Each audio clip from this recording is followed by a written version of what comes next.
തെരുവ് കച്ചവടക്കാർക്ക് ഒരു സന്തോഷ വാർത്ത.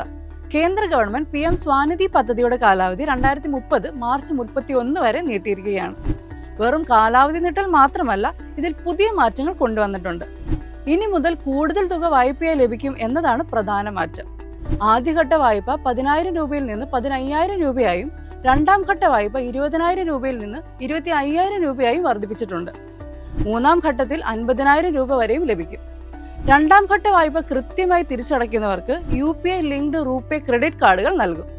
കൂടാതെ ഡിജിറ്റൽ ഇടപാടുകൾ നടത്തുന്നവർക്ക് 1,600 രൂപ വരെ ക്യാഷ് ബാക്ക് ഓഫറുകളും ലഭ്യമാണ്. ഏകദേശം 1.15 കോടി തെരുവ് കച്ചവടക്കാർക്ക് ഇതിന്റെ പ്രയോജനം ലഭിക്കും. നഗരപ്രദേശങ്ങൾക്ക് പുറമെ ഗ്രാമപ്രദേശങ്ങളിലേക്കും ചെറിയ പട്ടണങ്ങളിലേക്കും പദ്ധതി വ്യാപിപ്പിക്കാനും തീരുമാനമായിട്ടുണ്ട്. തെരുവ് കച്ചവടക്കാരെ സാമ്പത്തികമായി ശാക്തീകരിക്കുക എന്ന ലക്ഷ്യത്തോടെയാണ് ഈ മാറ്റങ്ങൾ.